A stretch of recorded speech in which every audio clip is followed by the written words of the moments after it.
ansiedad y depresión, enfermedades autoinmunes, alergias, diabetes, obesidad, incluso cáncer. Si queremos tratar o prevenir estas patologías, también deberíamos tener en cuenta el tratamiento de la microbiota. Si la mayoría de la gente se quitara los ultraprocesados, ya se mejoraría mucho. La parte del ejercicio físico, la mayoría de la gente necesita más, mucho más. El sueño es importante y bueno, y por supuesto el mindset. Sin una actitud mental que te permita resistir al lavado de cerebro al que nos somete la sociedad, tampoco vas a llegar muy lejos, ¿no? El 85% de los artículos científicos sobre fármacos estaban redactados y revisados por personal de la compañía farmacéutica patrocinadora de ese fármaco. Soy finlandesa, pero soy sensible. Si a mí alguien me dice una cosa fea o desagradable en redes sociales, me la pela absolutamente. Si, por ejemplo, uno tiene un dolor de espalda, la mayoría de las veces lo que necesita no es un analgésico, lo que necesita es ejercicio físico. Sari Arponen, muchas gracias por aceptar la entrevista. Estábamos hablando ahora antes de cámaras que tienes un montón de entrevistas ahí solicitadas, ¿no? Y antes que nada me gustaría agradecerte que aceptes la mía, sobre todo una persona y un proyecto que está empezando, ¿no? Y aprovecho para preguntarte por qué aceptaste estar aquí conmigo. Normalmente acepto un poco por gut feeling y por una cuestión más de energía. Me fío de la intuición. Vi que estabas también, seguías a Pedro Vivar, que es muy amigo, y que habías entrevistado a Josué Tari. Bueno, me gusta el proyecto, el planteamiento presencial, que estoy un poco harta también del rollo online. Así que, bueno, una mezcla de cositas, ¿no? Vale. No me gusta mucho etiquetar a la gente por su profesión, ¿no? Pero bueno, en tu caso eres una doctora muy reconocida hoy en día en España sobre todo. Pero me gustaría ir un poco al inicio, ¿no? de Sari, creo que eres finlandesa, ¿no? Que Sí. te criaste allí. ¿Desde pequeñita ya te daba la curiosidad de la medicina? Desde pequeña, bueno, a mí me gustaba todo, yo quería ser astronauta y escritora, pero recuerdo que teníamos una enciclopedia médica en casa y yo la leía muy pequeña, y luego mi madre es enfermera, y ella tenía también como una especie de vademecum, que es como un tocho de estos que lleva todos los medicamentos, y también lo leía, no sé, tenía 6 años o así, o 5, y lo leía y me parecía fascinante, porque entonces parecía, por lo que ponía ahí, que oye, que con medicamentos, con fármacos podías resolver problemas de salud. Y bueno, me interesaba mucho. Es verdad que luego en el colegio, en la secundaria, la verdad es que me interesaba todo. Y de hecho yo pensaba que iba a dedicarme más a la investigación, me gustaba el tema de laboratorio y tal. Pero al final, bueno, me metí en medicina porque para hacer bioquímica tenía que hacer primero 3 años de medicina, me gustó y bueno, ahí me quedé. Luego, bueno, posteriormente, la verdad es que he ido evolucionando y cambiando y aprendiendo muchas cosas que en la medicina, bueno, lo que se enseña a las facultades, pues no te enseñan otras cosas que he ido aprendiendo después que son muy importantes, ¿no? ¿Estudiaste la carrera aquí en España o ahí en Finlandia? Sí, estudié la carrera en la Universidad de Murcia, con el plan viejo, todavía, vale. Sí, lo estudié en Murcia. Vale, ¿y te especializaste en En medicina interna. Vale. Sí, en medicina, porque para poder ejercer en España o en Europa en general en el sector público, sobre todo, tienes que hacer una especialidad. Entonces, la carrera en sí son 6 años, luego haces un examen que te da acceso a la especialización, y estuve 5 años haciendo la especialidad de medicina interna, que la gente dice, ¿pero eso qué es? Es como si fuera el médico general, pero en el ámbito sobre todo hospitalario. Y yo hacía sobre todo muchas enfermedades infecciosas, pues VIH, hepatitis C, enfermedades tropicales, enfermedades, bueno, pues las tropicales son de gente que viene de países, vamos a decir, exóticos, y todo esto, ¿no? Y luego aparte mi doctorado es en ciencias biomédicas, entonces, o sea, yo soy doctora de verdad, ¿no? del doctorado. Y bueno, pues luego ya he ido estudiando otras cosas y dejando un poco más de lado ese enfoque farmacocentrista, me gusta llamarlo, ¿no? Ya que eres de Finlandia, ¿no? Me gustaría aprovechar y preguntarte también por la educación de allí, porque he visto como que es de las más reconocidas, por así decirlo, ¿no? Del mundo. Que, comparándola con España, por ejemplo, ¿no? ¿Qué cambios ves tú más drásticos así? Bueno, en su momento para mí el cambio fue bastante complicado cuando llegamos. Y es verdad que ahora la educación ahí también está enfrentando problemas, está un poco de capa caída en alguna cosa, las tecnologías excesivas cuando se han introducido en las aulas no parece que no son demasiado beneficiosas, pero sobre todo ahí hay muchos colegios, muchas escuelas, la mayoría de las escuelas que son con aulas pequeñas, con clases pequeñas. Piensa que yo en mi clase en primaria en mi nivel éramos 5, pero compartíamos aula con el otro nivel. Por ejemplo, en primero éramos 5 y los de segundo, que eran 12, pues estábamos en la misma aula. Y tenía ahí el bosque alrededor y el lago atrás, no había vallas. Y nosotros cuando salíamos al recreo era 45 minutos de clase y 15 minutos de recreo. Pues tú te ibas al recreo y te metías ahí en el bosque. Y aquí ves los colegios que tienen ahí sus vallas, su cemento, su hormigón en muchos sitios, ¿no? Es como algo más cercano a la naturaleza, incluso en las ciudades, porque en Finlandia hay como mucha naturaleza por todas partes. Y luego, sobre todo, el tema de, oye, clase, recreo. Y eso te permite también tener más movimiento, ¿no?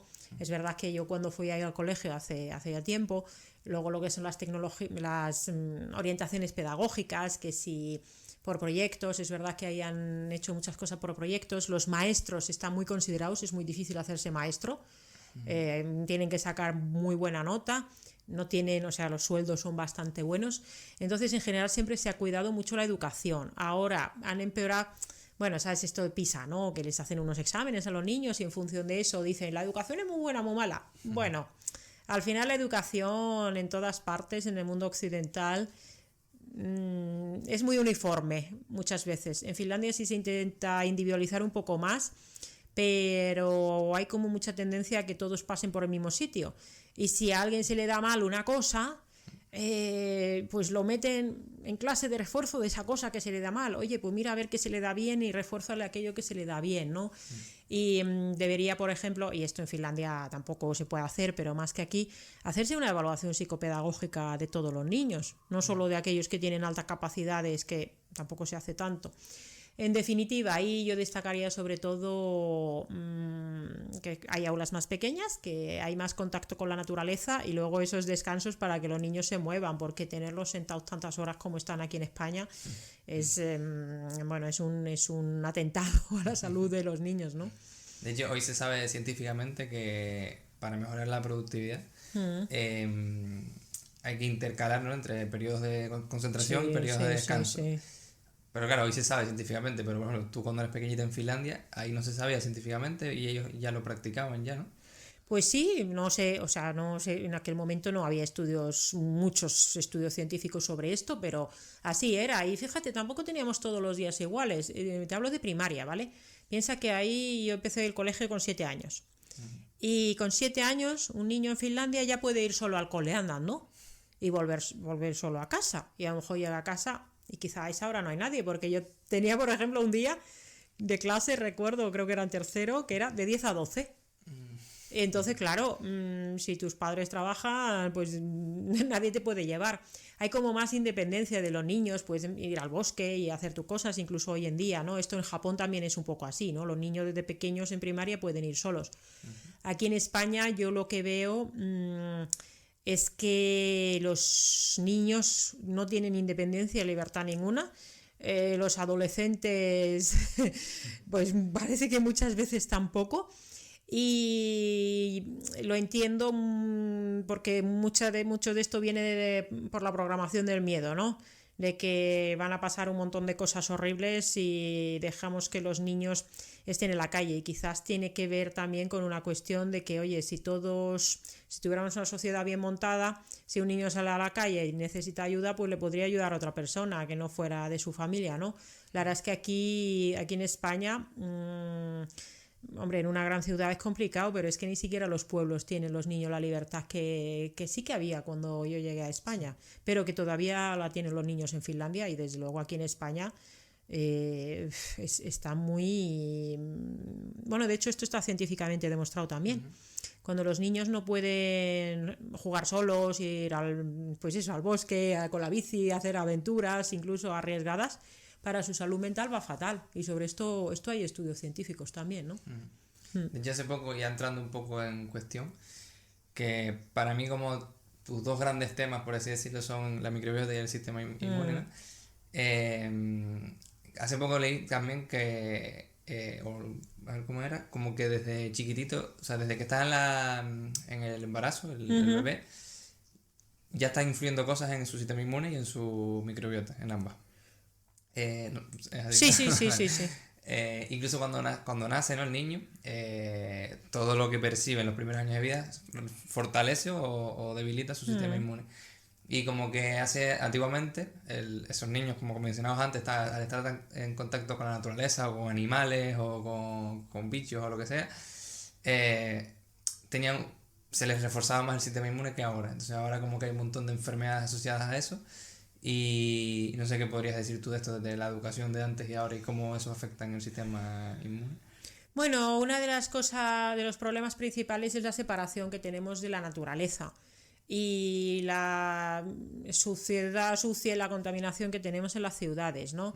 Y es verdad que esta separación de la naturaleza de una manera amplia y el hecho de vivir en ciudades es lo que genera mucha patología y no programa bien ni la microbiota ni el sistema inmunitario. Al final un niño lo que necesita es pues jugar, pues eso, con la tierra, en el bosque, bueno, en la playa, con un arroyo, mancharse en la naturaleza, tener contacto con animales, tener contacto con otros niños, respirar el aire puro, ¿no? Y esto es lo que ahora no se da demasiado. Luego todo está como ultra higienizado.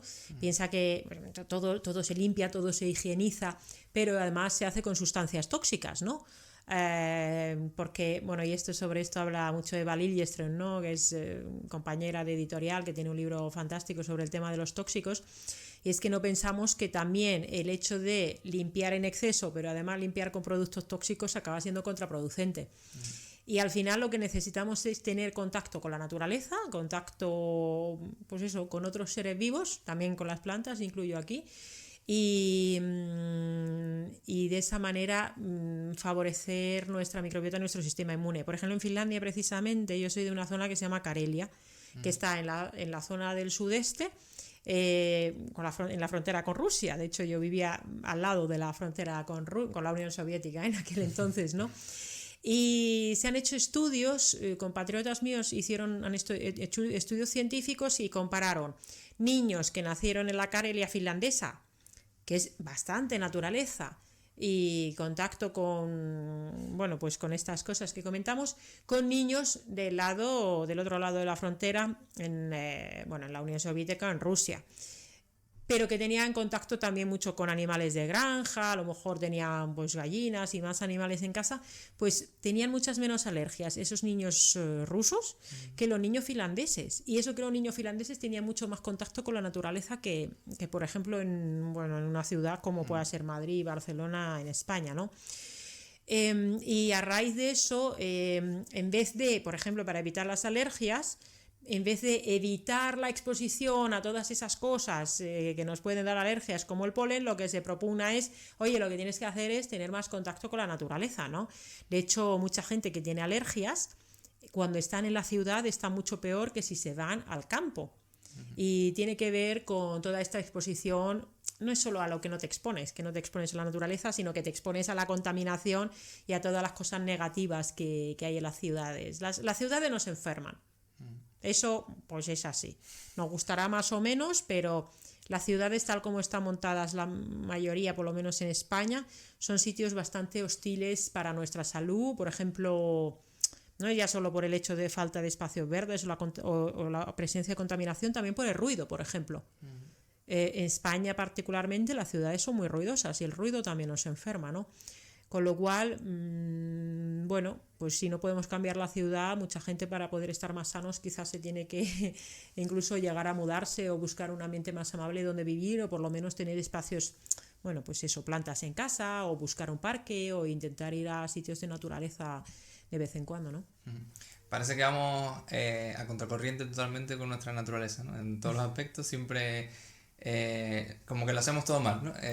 Tú te empiezas a saber un poco más sobre ejercicio y te das cuenta que lo hacemos todo mal, te empiezas a saber sobre salud mental, sobre alimentación, sobre descanso, o sea, todo es como lo hacemos todo al revés, ¿sabes?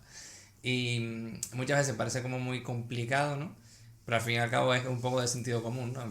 Nuestro cuerpo, por ejemplo, hablando de la parte física, no está preparado, o no está hecho para estar 12 horas sentado. O sea, está hecho para caminar, correr, saltar, coger algo, agarrarlo, empujarlo. O sea, lo más primitivo, por así decirlo, del ser humano. Entonces sí, y eso, en contacto con la naturaleza y demás. Entonces si lo privamos de todo eso, obviamente va a enfermar, por mucho que luego lo intentes parchear con antibióticos o con lo que sea. Entonces como que vamos un poco a contracorriente en ese sentido. Bueno, vivimos de una manera un poco, no muy humana, podríamos decir. Lo que pasa es que ahora, bueno, parece que hay como, a veces se dice que hay polarización en muchos asuntos. Cada vez somos más los divulgadores de diferentes ámbitos que hablamos sobre la necesidad de tener unos hábitos más humanos. Se habla sobre el ayuno intermitente, que a mí no me gusta el término porque prefiero decir ayuno nocturno fisiológico, porque es que parece que le pones un nombre y que estás haciendo algo raro, y no es raro. Hablas de colecho, que dormir con el bebé. ¿Por qué tienes que ponerle un nombre si eso es lo fisiológico? Lo raro es meter al bebé a dormir a otra habitación. Habla de lactancia materna y le pones el apellido de prolongada. No, la lactancia materna adecuada es la que dura lo que tiene que durar y es hasta que salen los dientes de leche, que puede ser 5 o 6 años. Hablas de comer cuando tienes hambre y de beber cuando tienes sed, o de pasar de vez en cuando un poquito de incomodidad térmica, de un bañito de agua fría o de meterte en la sauna. Hablas de estas cosas y a veces me llaman o hablas de comer comida real, incluso de no tomar ultraprocesados, y la verdad es que ves las reacciones a veces furibundas, incluso de otro tipo pues no sé si llamarlos influencers o divulgadores o cómo, que reaccionan como de forma muy agresiva a veces, y dices, pero tío, ¿qué te pasa? O sea, ¿por qué te ofende esto tanto? O cuando dices que hay que hacer mucho más ejercicio físico, romper la sedestación. No sé, como que hay, cuando se habla de cosas que podemos hacer y lo divulgamos en positivo, poniendo el foco en lo que podemos hacer más que en todo lo que nos hace daño, luego parece que siempre hay como una respuesta negativa. Esto lo vemos mucho en los medios de comunicación convencionales, ¿no? Que cada 2x3 sale el típico artículo, los titulares clickbait de no hace falta dar 10.000 pasos, es suficiente con, y te pone menos. Luego, no hace falta hacer tanto ejercicio, con un Tabata todos los días te vale, que son pues 4 minutitos al final. O, por ejemplo, hay que ser flexible con la comida y comer de todo porque si no te va a dar un trastorno de la conducta alimentaria, cuando realmente es comer ultraprocesado lo que también se asocia más a los trastornos de la conducta alimentaria.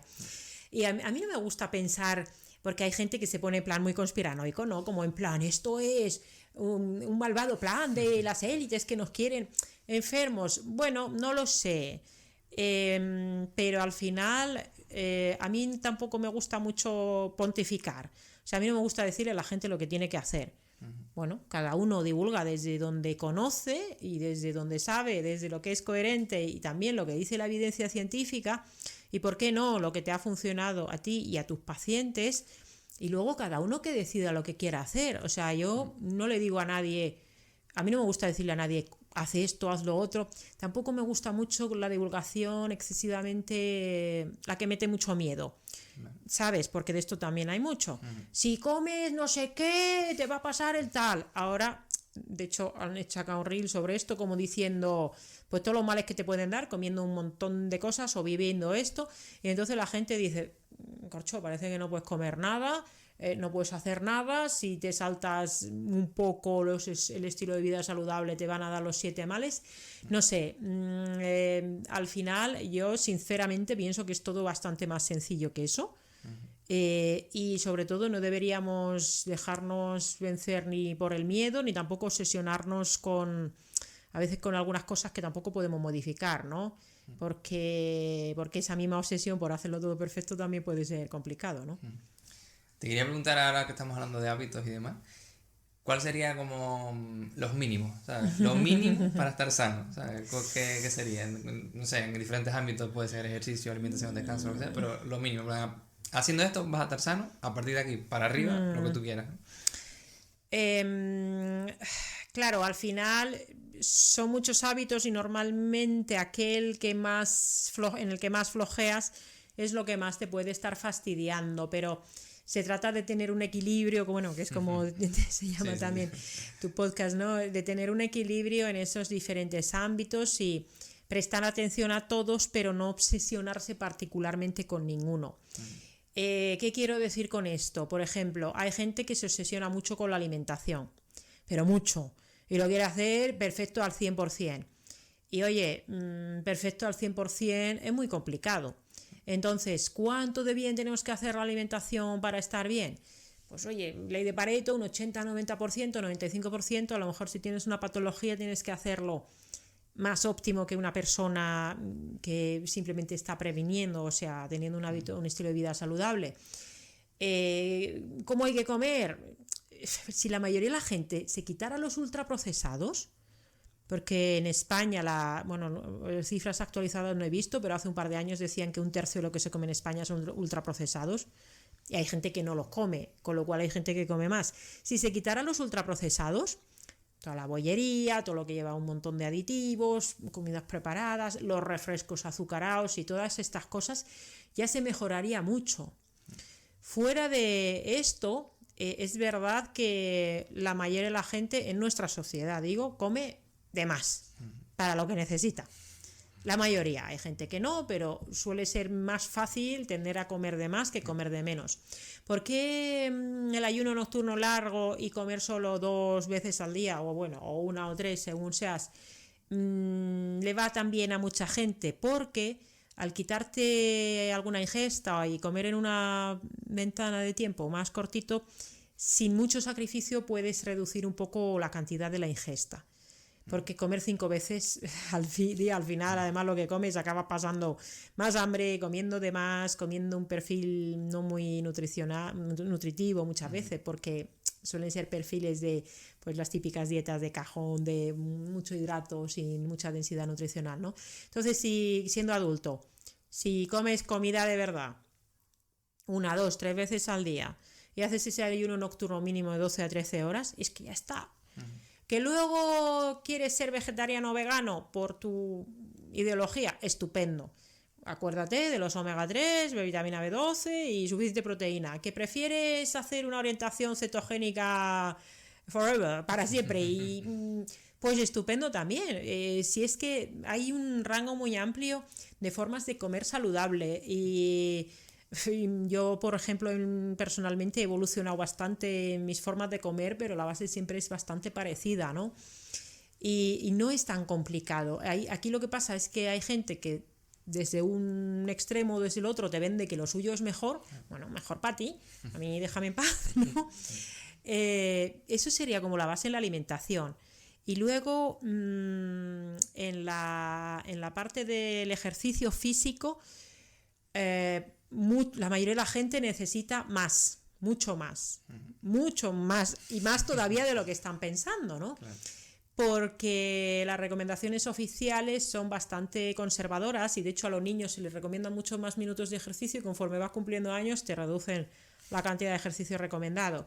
Y salvo que te dediques al mundo de la actividad física y el deporte, si tienes un trabajo sedentario, sobre todo de ordenador, de estar sentado, necesitas hacer los sitting breaks, los snacks de movimiento entre cuando estás sentado, actividad de baja intensidad a lo largo del día, pues caminar, yendo a los sitios, pues limpiar la casa, el jardín o el no sé qué, Y luego actividad física intensa, tanto bueno, lo que se entiende por cardiovascular o de resistencia como lo que se entiende por fuerza.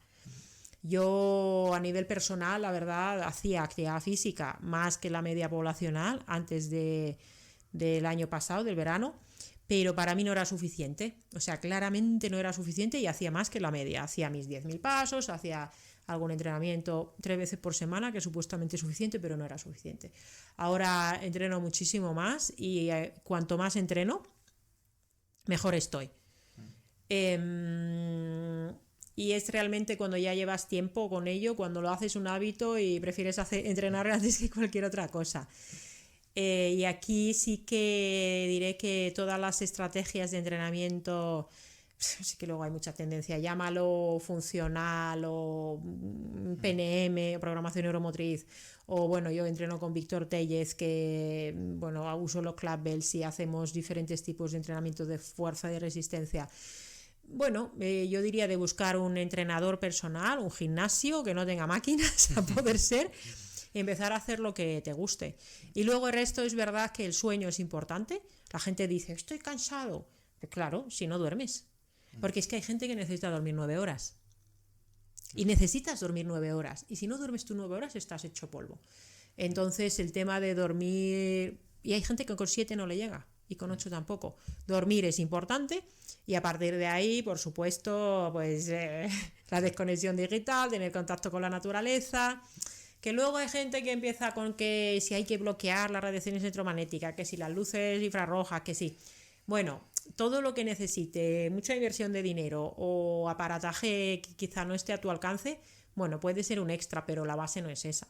La base es ejercicio, alimentación y bueno, y por supuesto el mindset, la psicología. Sin una actitud mental adecuada que te permita resistir al lavado de cerebro al que nos somete la sociedad, tampoco vas a llegar muy lejos, ¿no? Yo siempre digo que cuando una persona se pregunta qué es mejor, cuidar mi salud física o mi salud mental, ¿no? Yo pienso, eso como si te preguntas si es mejor entrenar tu pierna izquierda o tu pierna derecha, ¿sabes? Como las dos son importantes. O sea, si te falta una vas a cojear, pues si te falta la salud física o la salud mental, vas a cojear, entre comillas, también. Bueno, además es lo mismo. En realidad es lo mismo. Tengo el honor de ser codirectora en IRACARA, este Instituto de Neurociencias, de una formación que se llama Medicina del Estilo de Vida aplicada a la salud mental. E incluimos en la formación, por supuesto, nutrición o alimentación. Es un tema de 21 o 22. Microbiota es un tema solo. Luego hay ejercicio, hay filosofía, ritmos circadianos, sueño, humor, relaciones sociales. Hay toda una serie de cuestiones que muchas veces no se tienen en cuenta.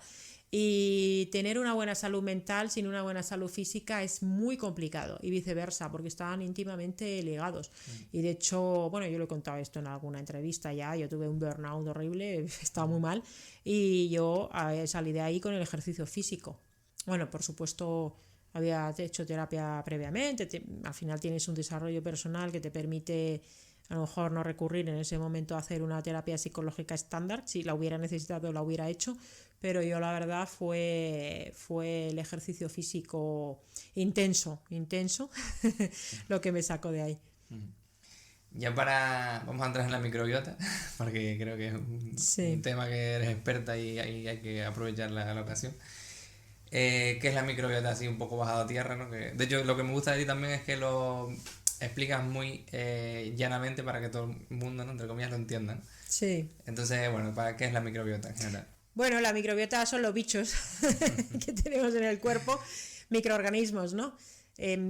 Bacterias, pero también virus, hongos, protozoos, que protozoos son como animales de una sola célula, arqueas, que se parecen mucho a las bacterias. Luego hace poco descubrieron los obeliscos, en enero del 2024, que son fragmentos de material genético que no llegan ni siquiera a ser virus, y ahí está, no se sabe lo que pinta ahí. Luego bacterias ultra pequeñas que viven en la superficie de otras bacterias. O sea, sabemos 4 cositas sobre microbiota y lo que más se conoce son las bacterias, ¿no? Y sabemos que lo que hacemos en nuestro estilo de vida impacta sobre cómo está esa microbiota, y si nuestro estilo de vida no es el que nuestro cuerpo, nuestra microbiota espera, la microbiota va a estar desequilibrada y va a estar conjuntamente con otros factores produciendo problemas de salud, enfermedades, patologías. ¿Cuáles? A mí siempre me gusta recordar que en la boca también tenemos microbiota, en la piel, por supuesto en los genitales, etcétera. Y, por ejemplo, la enfermedad periodontal o la gingivitis y la caries son trastornos de la microbiota de la boca. Y hay mucha gente que se empeña en tratar el intestino. Venga, el intestino, que está fantástico, pero si no vas al dentista y no te apañan la boca, por ejemplo, porque respiras por la boca en vez de respirar por la nariz, pues el intestino no va a estar bien. Luego, por supuesto, que la salud intestinal es importante. Mucha gente, ahora hay muchísimo SIBO, mucho sobrecrecimiento de bacterias en el intestino delgado. El verano pasado se puso de moda, de repente parecía que todo el mundo tenía SIBO, todo el mundo estaba como obsesionado con eso. Y es verdad que cada vez hay más SIBO y más problemas y trastornos digestivos. Y yo muchas veces me he preguntado el por qué, porque es verdad que el estilo de vida influye, pero yo llevo muchos años de práctica clínica y ya te digo que hace 20 años no había tantos problemas de este tipo, ¿no? Puede ser por la alimentación o puede ser por nuestros hábitos también. Pues es que yo pienso en ahora y en hace 20 años y tampoco es que la alimentación haya variado tanto. Quizás sí que hay un factor que es el tema del estrés crónico derivado de las tecnoadicciones, las tecnopatologías en los móviles, el estar conectados continuamente. Sobre el tema de las radiaciones, si influye, hay estudios que dicen que incluso las radiaciones de los móviles, la wifi, pueden influir algo en la microbiota. Pero pienso que el efecto que puede tener pues, toda nuestra relación con la tecnología es más por el estrés que nos genera el estar conectados continuamente que por el efecto de las radiaciones. De todas formas, esto es mucho más difícil de estudiarlo. Pero es verdad que mucha gente tiene mucho problema de microbiota y así sea trastorno del estado, ansiedad y depresión, decíamos de la salud mental, enfermedades autoinmunes, alergias, diabetes, obesidad, incluso cáncer. Sabemos que hay trastornos de la microbiota y que si queremos tratar o prevenir estas patologías también deberíamos tener en cuenta el tratamiento de la microbiota. ¿Tratando solo la microbiota vamos a curar una enfermedad? No, eso tampoco lo estoy diciendo, pero que lo tenemos que incorporar y utilizar estrategias específicas para la microbiota, sí. Y ahí, la última vez que hay como 200.000 artículos ya sobre microbiota publicados, o sea que hay mucha evidencia científica sobre ello, ¿no? Para el 90 o 99% de la gente, al final estos temas, si tú le hablas muy científicamente, ¿no? Bueno, la microbiota, son estos organismos, no sé qué. Sí. Como que perdiste a la gente, ¿no? Hasta que en muchos aspectos pasa que si no los asustas, ¿no? Entre comillas, si no le dices, mira, si no te cuidas tu microbiota en este caso, puedes tener esta enfermedad o esta y esta.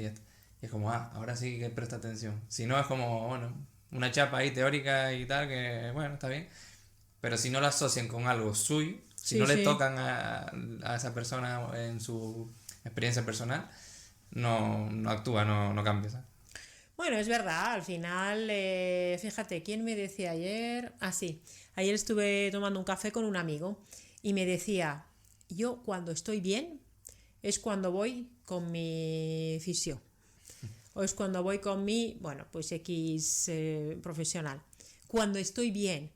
Y dices, ¿y qué sentido tiene eso? Pues precisamente cuando estás bien es cuando puedes detectar cositas que a lo mejor están desequilibradas.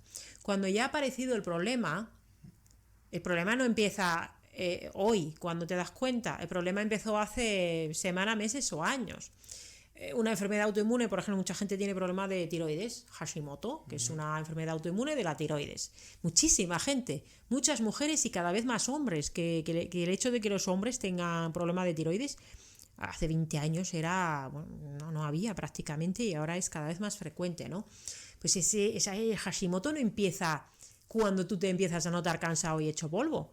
Empezó a lo mejor hace años. Entonces, ¿qué pasa? Que hasta que no te ves ya muy fastidiado, no empiezas a prestar atención a estas cosas. También es verdad que luego vas, pues donde sea que te toque, y básicamente te dicen que, bueno, pues lo que dé el tiempo que tenga el médico, que en 5 minutos tampoco puede hacer grandes cosas, pues te da lo que dicen los protocolos, que a menudo va a ser una solución farmacológica. Cuando hay muchas más cosas que hacer, independientemente de lo que te pase.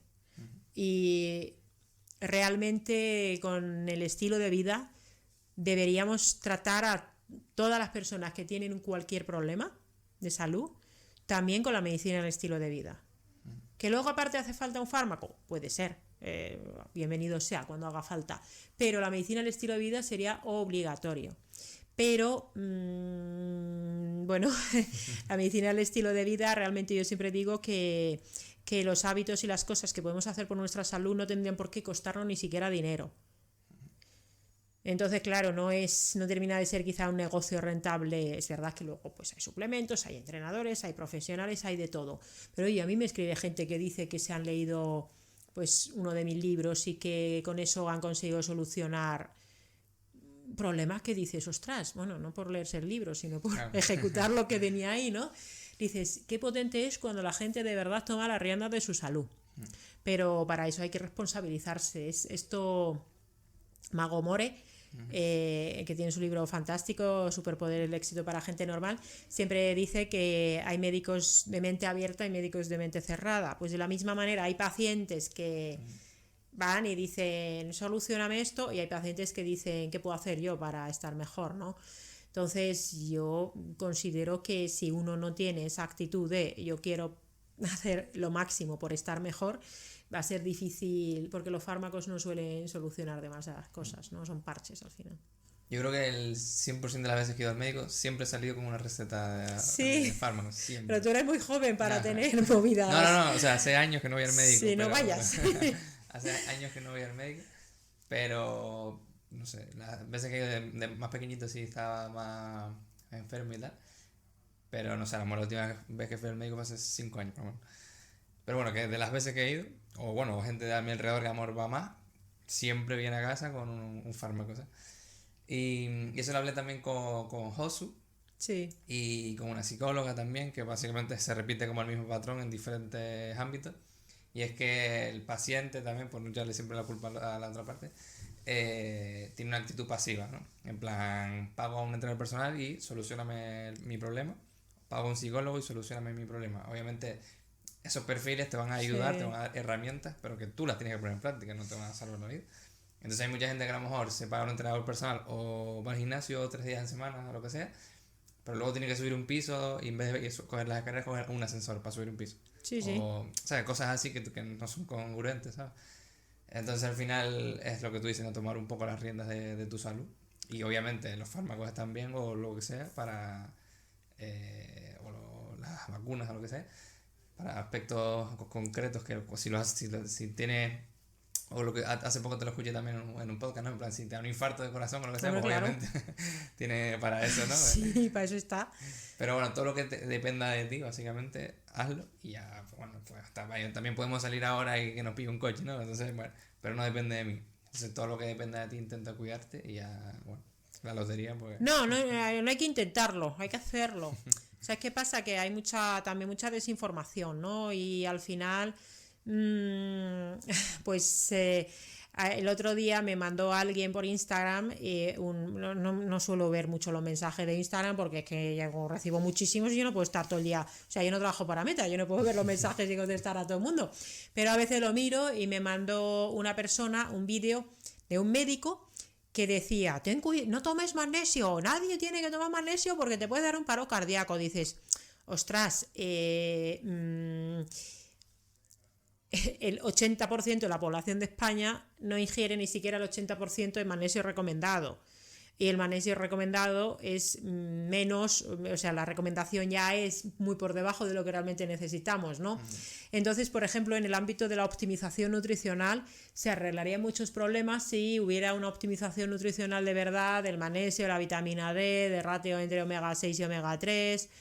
de otros micronutrientes que para cada persona pueden ser diferentes, pero claro, partes de la base de que los médicos, por ejemplo, sobre nutrición en su mayoría no se estudia o se estudia muy poquita cosa. E incluso personas que conozco que han estudiado nutrición, la carrera en sí, también los contenidos están bastante, bueno, vamos a decir, desactualizados, por decirlo de una manera amable. Y luego también en los medios de comunicación o por parte de divulgadores muchas veces los mensajes son muy contradictorios y ya resulta que uno no sabe a qué atenerse. Y esa desinformación es lo que hace que a veces uno... Porque claro, tú recibes un mensaje, ¿qué mensaje vas a recibir? ¿O qué mensaje vas a aceptar? Pues el que a ti te mola o el que cuadra con lo que tú quieres escuchar. Entonces es difícil, ¿no? Yo es verdad que en el podcast de Slow, por ejemplo, o bueno, en mi labor, pues intento eso, pues con la evidencia científica explicar estas cosas, pero claro, si sale un médico con, no sé si tenía 50.000 seguidores, 80.000 seguidores diciendo que con el magnesio te va a dar un paro cardíaco, pues oye, toda esa gente que tiene déficit de magnesio no se solucionará problemas que se podrían arreglar. Corrigiendo ese déficit de magnesio, ¿no? Entonces es verdad que para una persona que no se dedica al ámbito de la salud, según a quién escoja para informarse, eso le va a determinar cómo va a ser su salud. Y si escoges gente muy mainstream, vamos a decir, gente... pues bueno, que tiene un mensaje muy, no sé cómo llamarlo, connivente con lo establecido, pues oye, te vas a quedar con un mensaje desactualizado, ¿no? Que yo no digo que me tengan que seguir a mí o hacerme caso a mí, pero sí que es verdad que hay veces que me mandan cosas, dice, dile algo a este, digo, pero yo qué le voy a decir, pero quién soy yo para decirle, pues oye, que cada uno escoja con quien quiera informarse, pues si prefieren a este que dice que con el ayuno intermitente le va a dar un chungo, pues que siga ese, lo ha escogido. Hay otros mensajes, pero normalmente el mensaje que te llega con las redes sociales te llega justo el mensaje que tú vas a aceptar y además lo que el algoritmo supone que tú vas a querer, ¿no? Entonces, si estás todo el día en un ambiente de keto, pues recibirás más mensajes pro keto. Si estás en un ambiente de otra cosa, pues recibirás otro mensaje. Entonces, al final es esa información la que puede determinar. Yo como consejo le diría a la gente, oye, sigue las cuentas que quieras, pero ¿qué tal si sigues también cuentas de gente que tenga un mensaje justo del contrario? Y a lo mejor un día aprendes algo distinto, porque la verdad absoluta... Bueno, pues bueno, hay verdades, ¿eh? Como que los déficits nutricionales van mal, ¿no? Es que con las redes sociales se polariza muchísimo la población, porque es lo que tú dices, ¿no? El algoritmo va aprendiendo de tu comportamiento y te va mostrando lo que más consumes, al fin y al cabo. Entonces pasa en cualquier ámbito, ¿no? Si en política, por ejemplo, si a ti te gusta más un partido político, te va a poner todo lo bueno de ese partido y todo lo malo del otro. Y al revés. Entonces se polariza muchísimo más, que antiguamente leías un periódico y había un poco de cada uno, ¿no? O un poco de cada bando. Y bueno, pues tú ya tirabas por uno o para el otro. Pero si hoy solo te ponen lo bueno de uno y lo malo del otro, o en el caso de la ciencia pasa mucho también, que por ejemplo con estudios científicos, hay estudios científicos que demuestran una cosa y lo contrario. Entonces es como, vale, ¿a quién me creo? O es que, no sé, ¿sabes? Entonces la gente es como, bueno, un alimento, haces un estudio científico y es bueno para esto, el mismo alimento, estudio científico es malo para lo otro, entonces me lo como, no me lo como. Entonces con la ciencia también a veces nos rebuscamos un poco, porque obviamente la ciencia es una bendición, ¿no? Pero hay veces que la gente se vuelve muy fanática, ¿no? De la ciencia, ¿no? Bueno, porque la ciencia es una cosa y la ciencia está en constante evolución. Ah.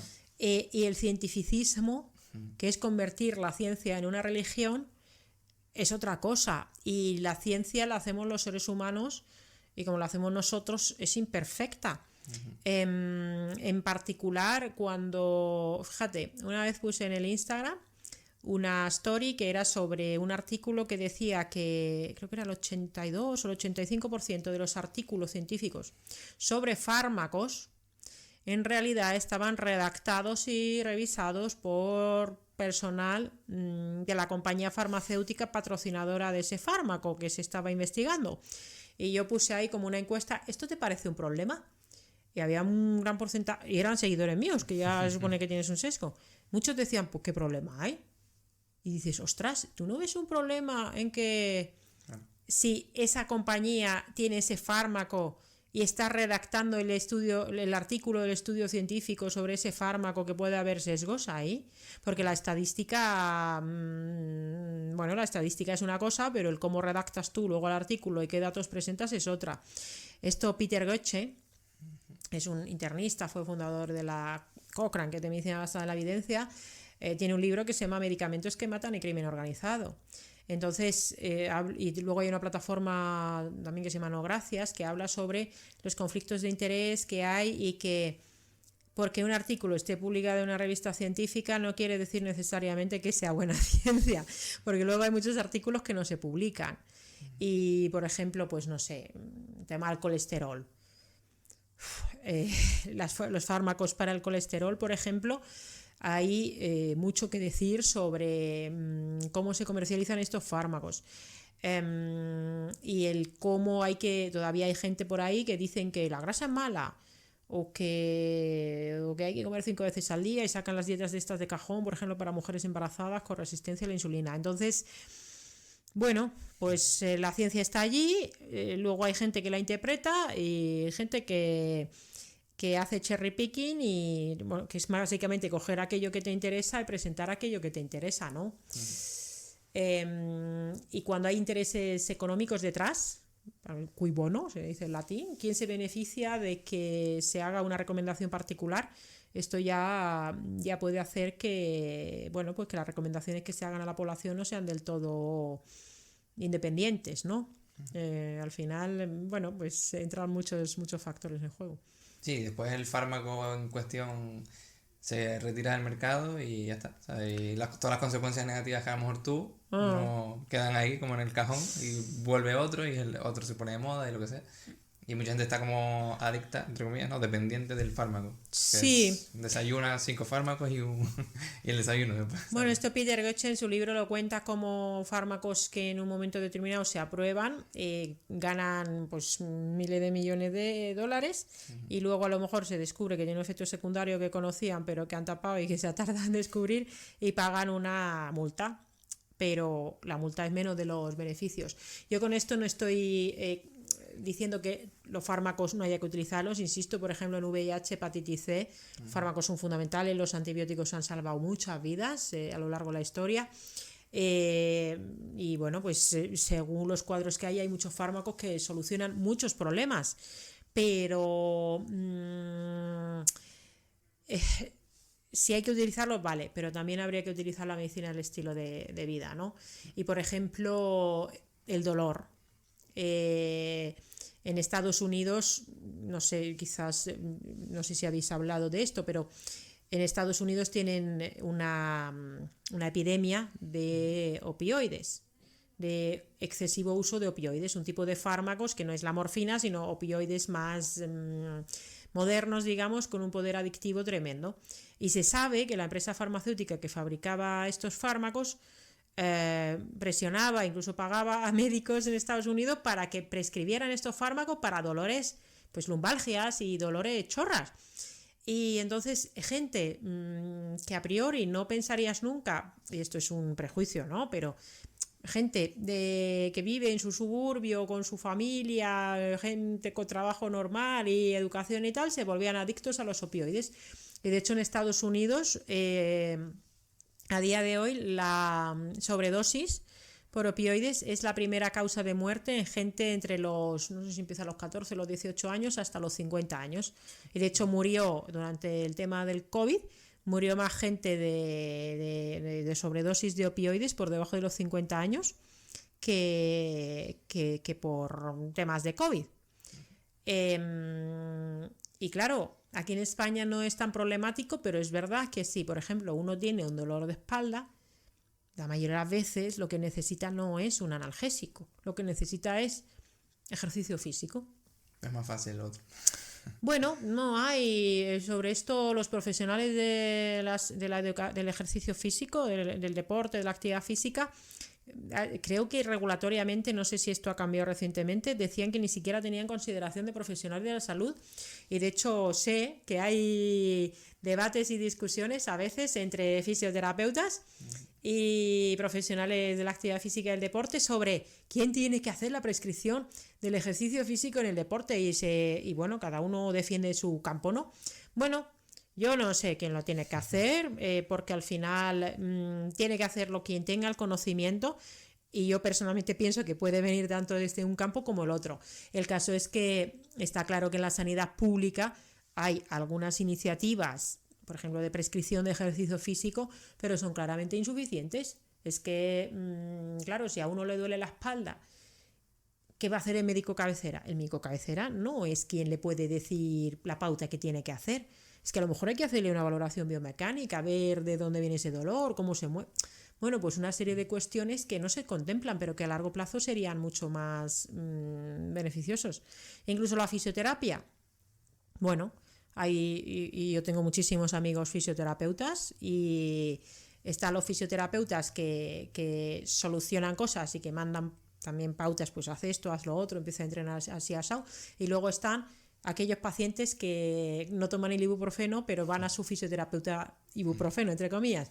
Dame el masajito. A lo mejor el fisio le dice, pues tienes que hacer esto, lo otro. Bueno, déjate de rollos, a mí dame el masajito. Entonces también depende un poco de lo que quiere la persona, pero vamos, que el dolor de espalda o de cervicales, que son súper frecuentes y causa muchas causas de bajas, es que viene de estar sentados y del sedentarismo y de tener pues problemas derivados de nuestro estilo de vida, y sin embargo se trata de una manera, bueno, pues que no es la óptima, ¿no? De hecho, entrevisté a Jesús Serrano, que es un fisioterapeuta también. Ah, sí, el de los pies, lo Sí, sigo, exacto. sí. Y de hecho él dijo la frase esa, ¿no? Que el masaje es el ibuprofeno del fisioterapeuta. Y que mucha gente lo que quiere es eso, ¿no? Tapar el síntoma, pero no ir a la causa. Te quería preguntar también porque la microbiota está relacionada con diferentes patologías y enfermedades, ¿no? Con múltiples. Pero una de las cosas que más me llama la atención es con la salud mental, ¿no? Con toda la parte de ansiedad, Sí, depresión y demás. Y sé que hace poco, bueno, no sé si hace poco, hace 10, 20, 30 años, no sé hace cuánto, pero que se demostró que esa conexión, ¿no? Cerebro-intestino. sí, Y ahora como que tiene más sentido, ¿no? Porque tú piensas, bueno, si yo lo que como, ¿cómo me afectará a mí, en mi salud mental? Si esto es de aquí, ¿no? sí. Y lo de aquí, o sea, la de mente es la mente, pero entonces, ¿cómo afecta en este caso lo que comemos, por ejemplo, con nuestra ansiedad? Y viceversa, me imagino que a una persona ansiosa le da por comer más ultraprocesado o lo que sea. Sí, sí. ¿Cómo es esta relación? Bueno, en realidad ahora se ha redescubierto, porque esto ya lo decía Hipócrates hace más de 2000 años, y fíjate, lo decían también médicos británicos, médicos en Inglaterra en el siglo XVIII y XIX, que todo lo del intestino afectaba mucho también al cerebro. Lo que pasa es que luego se entró en la era de la especialización, la medicina se fue subespecializando en un montón de cosas y esta integración se olvidó. Entonces, dicen, todo lo que pasa en el intestino afecta al cerebro y viceversa. ¿Por qué? Porque por un lado está el nervio vago, que es un nervio en el sistema nervioso parasimpático, el sistema nervioso autónomo parasimpático, que conecta el cerebro con el intestino. Y el cerebro recibe señales del intestino y viceversa. El cerebro señaliza también al intestino y por supuesto a otras vísceras. Y esa es una de las vías de comunicación. Luego, por otro lado, también todo lo que comemos se va a procesar por parte de la microbiota y va a generar una serie de sustancias que se llaman metabolitos. Piensa que se dice que de media por lo menos hay 50.000 sustancias diferentes producidas por nuestra microbiota en función de lo que comamos. Pues hay sustancias que pueden tener un efecto tóxico leve o proinflamatorio a nivel cerebral. Y luego, por supuesto, también está la relación directa del sistema digestivo con el sistema inmunitario, con nuestro sistema de defensas. Y si tenemos problemas a nivel intestinal, porque hay una microbiota en desequilibrio con más bacterias, entre comillas, malas y menos buenas, o sea, un perfil desequilibrado, esto va a hacer que el sistema inmunitario esté un poquito inflamado. Y ya se sabe que hay trastornos del estado de ánimo, por ejemplo, que se asocian a una neuroinflamación, es decir, a una inflamación a nivel cerebral. Y esa inflamación a nivel cerebral, ¿de dónde viene? Pues puede venir del intestino también, ¿no? ¿Qué pasa? Que por otro lado, si tú tienes algún problema a nivel emocional, a nivel psicológico, Ese problema a su vez se puede señalizar al intestino y al sistema inmunitario como una señal que va a alterar también esa microbiota, esa función intestinal. ¿Qué viene primero? Pues adivina, o sea, en cada persona al final es muy difícil. Cuando tú ves a una persona y tienes una persona delante, dices, ¿qué empezó primero? Hay gente que te lo cuenta muy claro.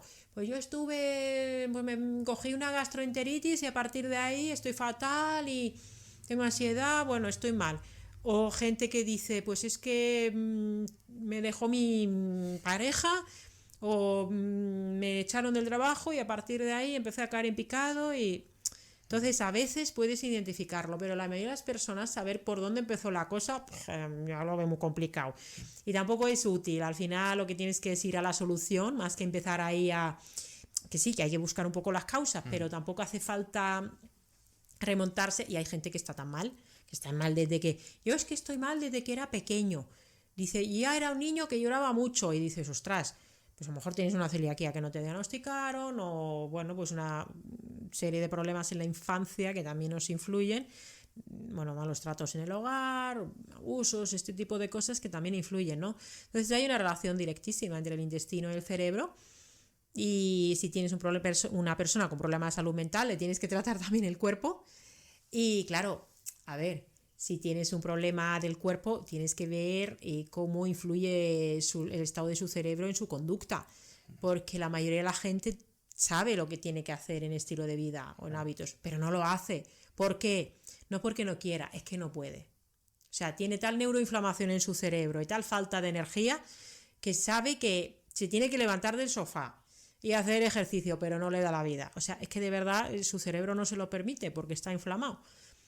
O sabe que eso que se va a comer, pues yo qué sé, pues una pizza congelada y luego pues algún postre de estos... Un helado de chocolate. Sí, bueno, pues si eso es un día, pues bueno, pero si es todas las noches, aunque tú sabes que eso no te sienta bien, ¿por qué? Pues porque tu cerebro no te permite otra cosa. Entonces, a mí tampoco me gusta culpabilizar a la gente. O sea, no se trata de, es que están mal porque lo hacen mal. No.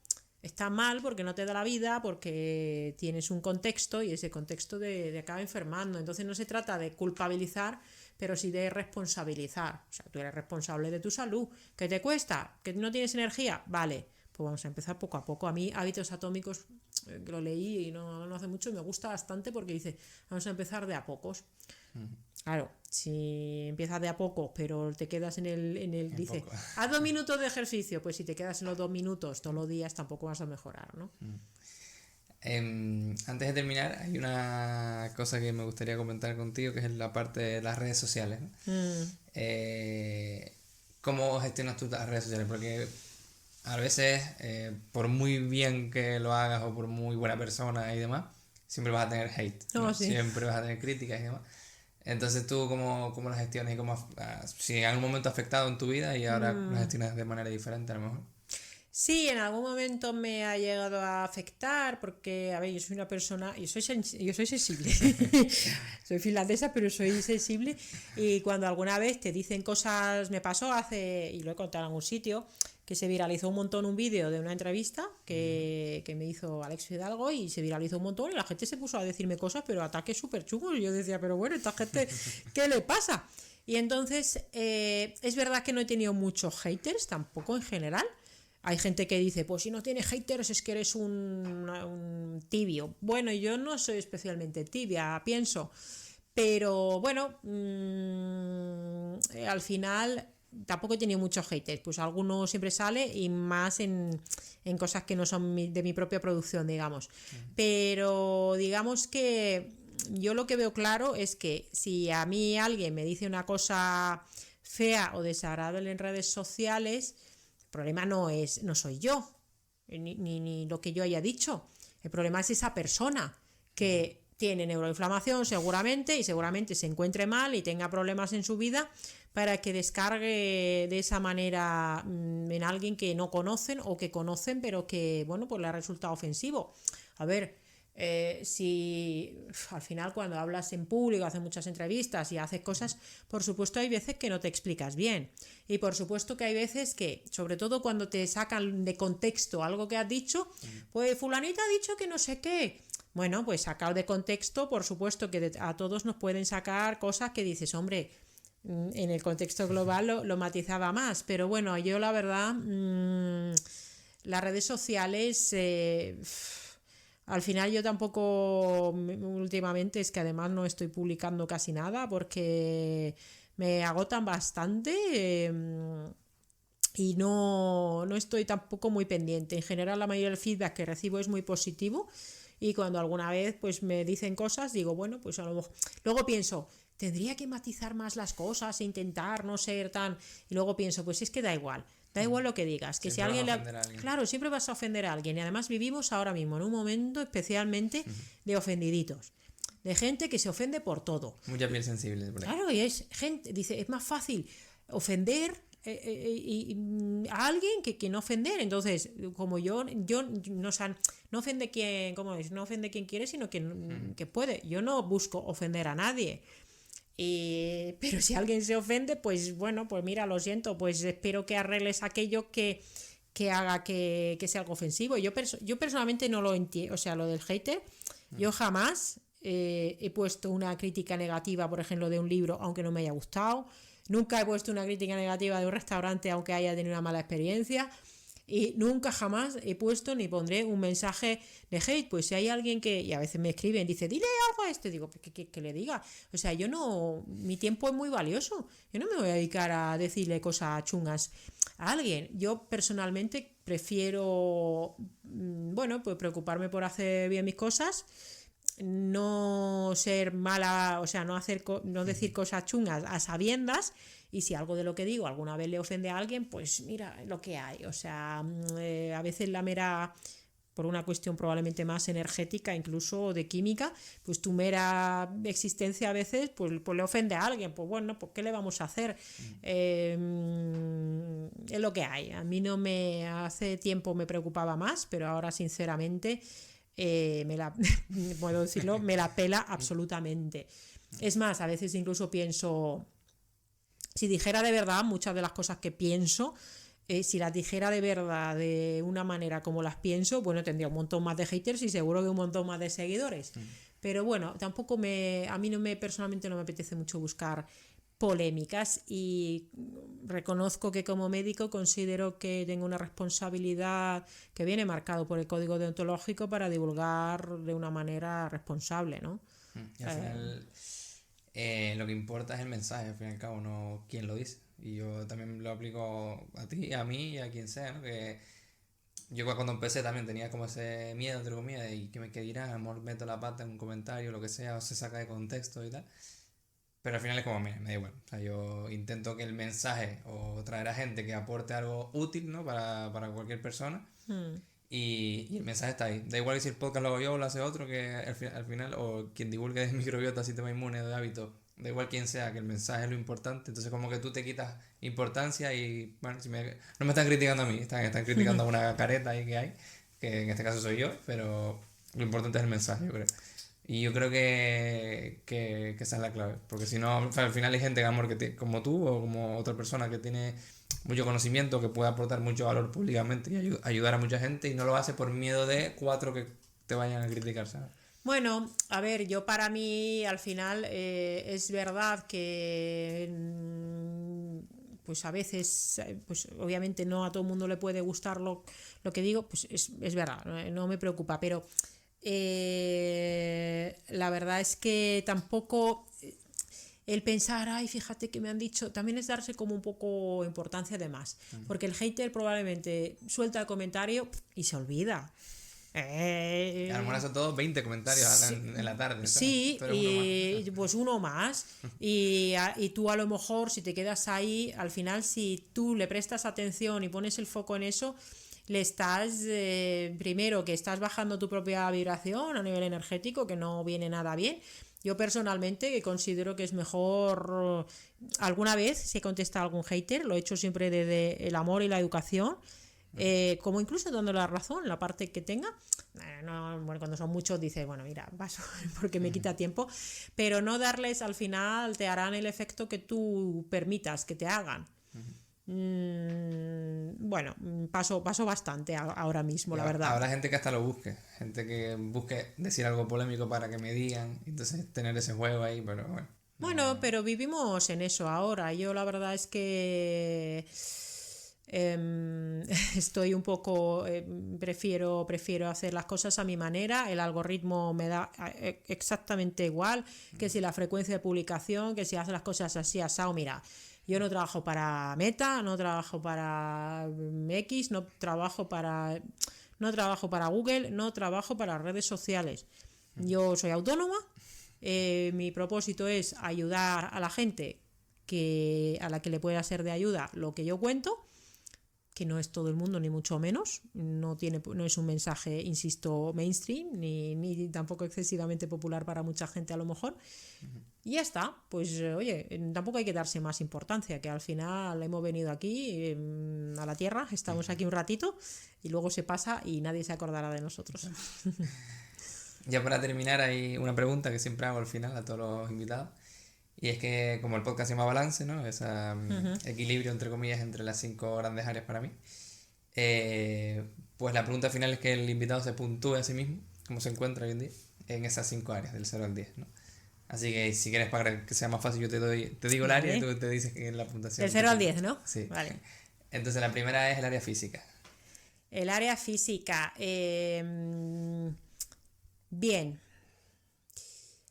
Pues ahora mismo, claro, es que depende de con qué te compares. Si me comparara con mi yo de hace, fíjate, si me comparara con mi yo de hace 20 o 25 años, sería que un 10. Si me comparo con la Sari del futuro, pues un 5. Dentro de un tiempo haremos voy a otra estar entrevista. mucho mejor. Ahora quizás te diría que un 6, un 7, me queda mucho margen de mejora, sí. Vale.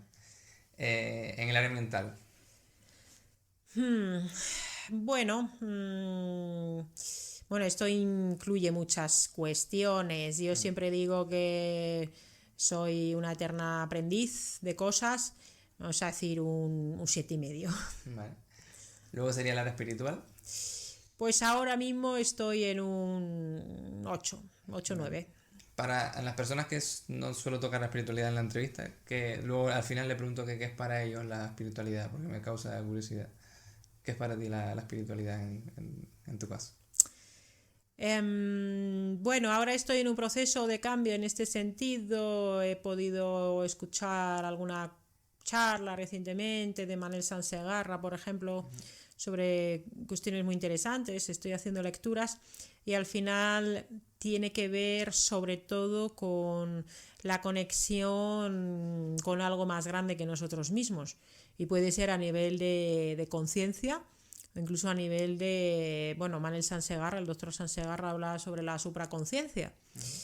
Tendría bastante que ver con eso. Es al final un ámbito con muchas derivadas, pero quizás ese sentido de pertenencia y también de... Mira, hay una frase que lo resume muy bien, que es de Pierre de Chardin, que decía que no somos humanos en un viaje espiritual, sino espíritus en un viaje humano. Quizás eso lo resumiría bien. Me da curiosidad porque es un perfil científico, ¿no? A veces mezclarlo con la espiritualidad parece que no... El propio científico a veces que se excluye la espiritualidad como si fueran dos mundos totalmente diferentes, ¿no? Es un error. Al final el ser humano... fíjate, hace poco tuve la ocasión de escuchar en una masterclass en la formación de Nina Cara a Peter Sterling, que es un científico, fisiólogo, que tiene un libro que se llama ¿Qué es la salud?, creador, digamos, del concepto de la alostasis.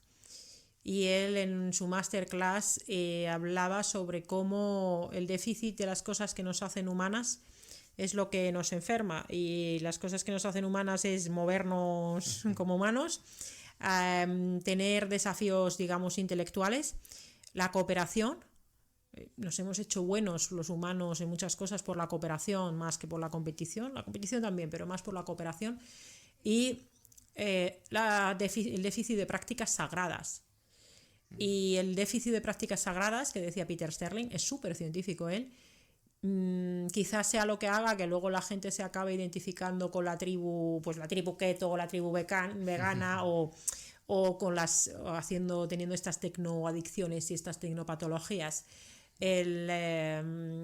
Bueno, considero que vivimos además en una época con falta de propósito, con falta de sentido, con alienación, y esto hay artículos científicos que demuestran que la falta de propósito y la alienación, la falta de pertenencia, genera patologías y está relacionada con enfermedades. O sea, una cosa puede estar perfectamente, es como el Tao, ¿no? Lo que es arriba es abajo, el yin y el yang, lo negativo y lo positivo, materia y antimateria, y no se trata de volvernos espirituales en extremo, de estoy todo el día con la cabeza en las nubes, ni tampoco de ser materialistas al 100%, podemos integrarlo todo realmente, ¿no? Hace poco leí un libro que decía como que la clave en este sentido sería como unir un puente entre Occidente y Oriente, ¿no? Que en Occidente han matado la espiritualidad y en Oriente han matado como la ciencia, ¿no? Entonces como ese puente entre ciencia y espiritualidad habrá algún momento que se unan, ¿no? Y yo creo que es la clave de los dos mundos, ¿no? Porque obviamente, por ejemplo, hoy, lo mencioné hace poco también, la meditación, ¿no?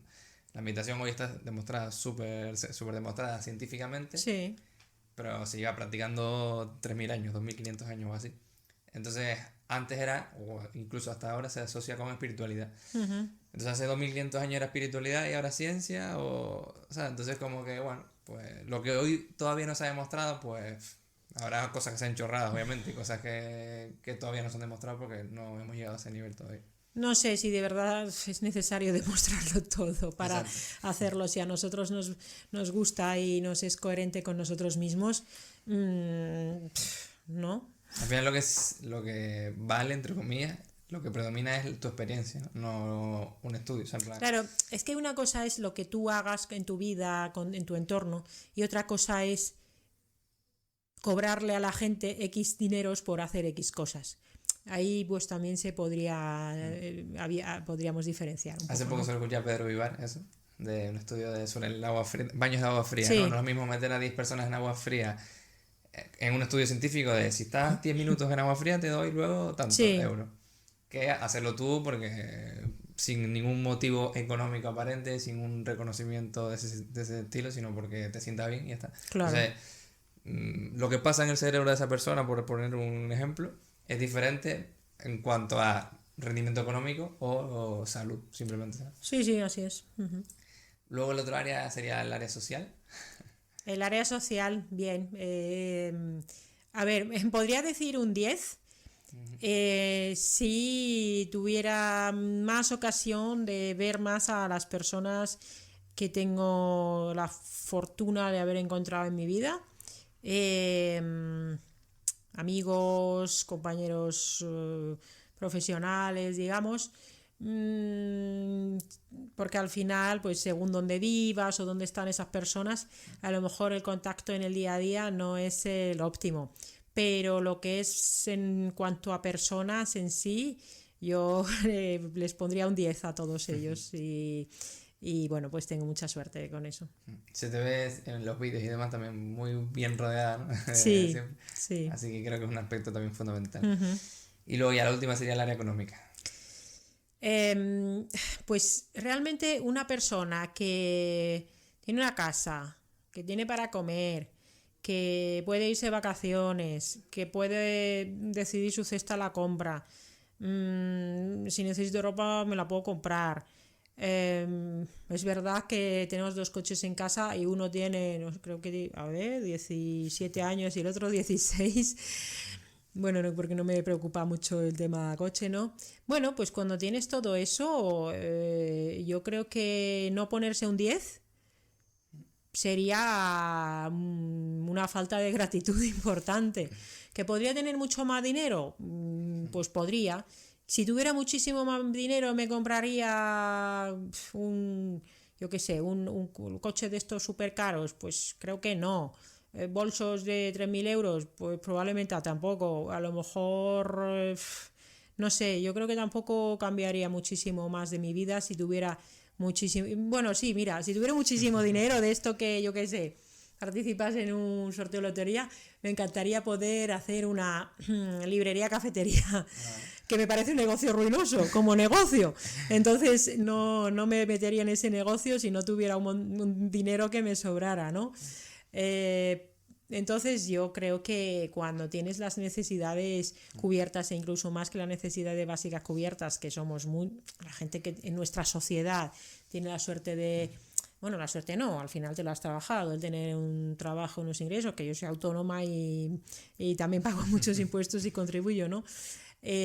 Para devolverle a la sociedad lo que en su momento me dio en forma de estudios, ¿no? Bueno, pues yo no creo que deba ponerme menos de un 10. ¿Podría tener más? Pues siempre puedes tener más, pero no es lo que me preocupará, la verdad. Vale. Pues nada, muchas gracias, Sari. Espero que te haya gustado y que lo hayas pasado bien. Al final lo de las áreas es un poco más anecdótico que otra cosa, ¿no? Tu 10 o mi 10 no va a ser igual, incluso que tu 10 hoy y tu 10 dentro de 5 años, como decías antes en el área física, pues tampoco va a ser igual. Entonces es más anecdótico y más por hacer un juego así al final que otra cosa. Así que nada, muchísimas gracias por estar aquí y ojalá en un futuro poder hacer otra entrevista porque hay muchísimos temas que se han quedado por ahí. Sí. Así que nada, que vaya todo bien. Bueno, a lo mejor en la próxima podemos hablar sobre, pues no sé, la espiritualidad y la ciencia y cómo se relacionan, porque la verdad es que quizás sea una de las cosas que en el futuro se van a hablar bastante. Sí. Pues Muchas genial. gracias a ti A ti, y un enhorabuena placer. por el podcast. Nada, gracias.